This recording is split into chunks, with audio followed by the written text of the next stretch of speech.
Scooby-Doo's ABC Mystery by Benjamin Bird. The zoo is unlocked. Scooby-Doo and Shaggy must find the missing keys.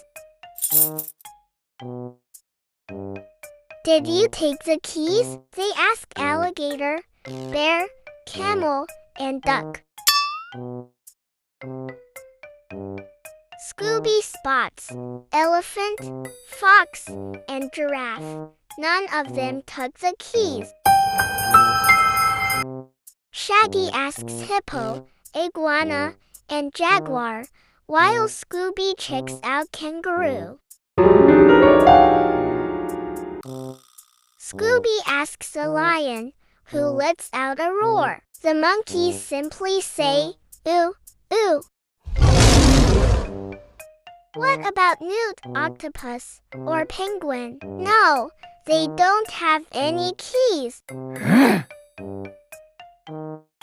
Shaggy questions quail and rhino. Scooby searches seal and tiger.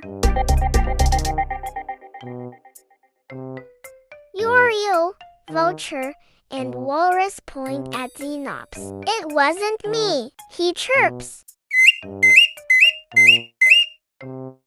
Finally, Yak shouts out, I know who did it, and he's inside the zoo.